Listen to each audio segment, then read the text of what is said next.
Selamat pagi saudaraku seiman dalam Kristus. Salam sehat sukacita untuk kita semua. Marilah kita siapkan hati dan pikiran kita untuk mendengarkan firman Tuhan. Tuhan beserta kita sekarang dan selama-lamanya. Inilah Injil Yesus Kristus menurut Lukas bab 15 ayat 1 sampai 10. Dimuliakanlah Tuhan. Perumpamaan tentang domba yang hilang. Para pemungut cukai dan orang-orang berdosa biasanya datang kepada Yesus untuk mendengarkan Dia. Maka bersungut-sungutlah orang-orang Farisi dan ahli-ahli Taurat, katanya, Ia menerima orang-orang berdosa dan makan bersama-sama dengan mereka. Lalu Ia mengatakan perumpamaan ini kepada mereka. Siapakah di antara kamu yang mempunyai 100 ekor domba, dan jikalau ia kehilangan seekor di antaranya, tidak meninggalkan yang 99 ekor di padang gurun dan pergi mencari yang sesat itu sampai ia menemukannya? Dan kalau ia telah menemukannya, ia meletakkannya di atas bahunya dengan gembira. Dan setibanya di rumah, ia memanggil sahabat-sahabat dan tetangga-tetangganya serta berkata kepada mereka, Bersukacitalah bersama-sama dengan aku, sebab dombaku yang hilang itu telah kutemukan. Aku berkata kepadamu, demikian juga akan ada sukacita di surga, karena satu orang berdosa yang bertobat lebih daripada sukacita karena 99 orang benar yang tidak memerlukan pertobatan.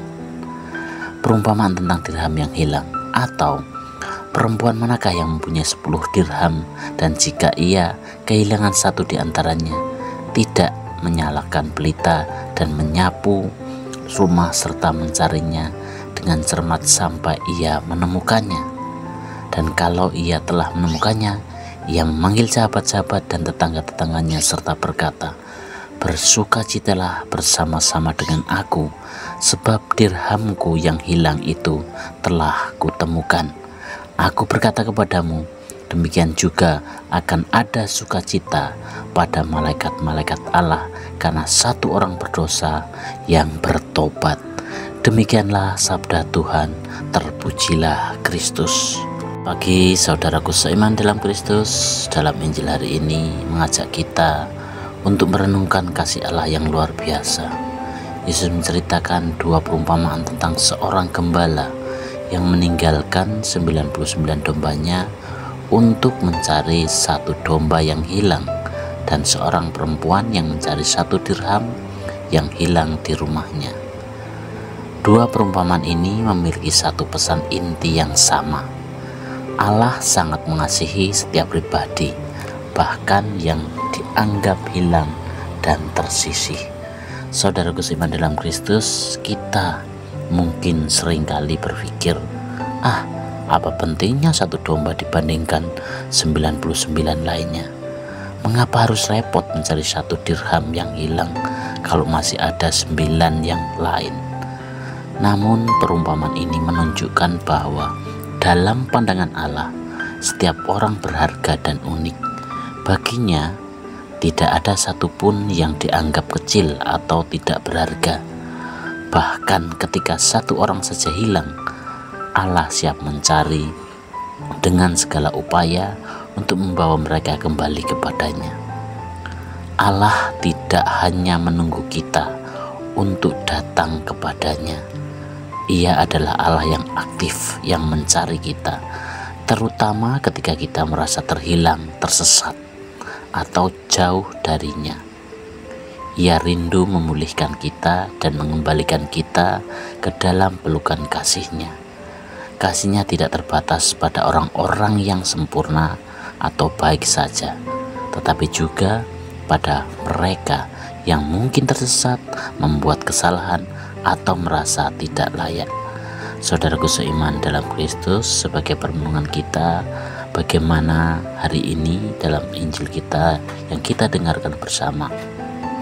Yang pertama adalah, apakah ada orang dalam hidup kita yang mungkin hilang atau terabaikan?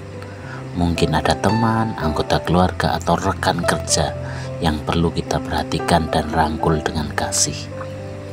Yang kedua, bagaimana sikap kita kepada orang yang tersesat? Apakah kita menghakimi atau justru mendoakan dan menuntun mereka kembali? Adakah bagian dalam hidup kita yang perlu dipulihkan dan dibawa kembali kepada Tuhan? Saudaraku seiman dalam Kristus, hari ini mari kita ingat bahwa kita semua pernah seperti domba yang hilang, tetapi Allah selalu mencari dan menuntun kita untuk kembali kepadanya. Mari kita juga belajar mencintai orang lain dengan kasih yang sama, penuh kesabaran dan pengampunan, seperti yang dilakukan Allah kepada kita. Demikianlah permenungan kita hari ini, dan marilah kita akhiri dengan doa dalam nama Bapa dan Putra dan Roh Kudus. Amin. Tuhan yang penuh kasih, terima kasih atas kasih-Mu yang tak terbatas dan kesetiaan-Mu yang selalu mencari kami saat kami tersesat. Ajari kami untuk mencintai seperti Engkau, dan tuntunlah kami agar selalu kembali kepadamu. Bimbing kami agar bisa membantu sesama kami yang juga membutuhkan kasih dan pengampunan. Amin. Dalam nama Bapa dan Putra dan Roh Kudus. Amin.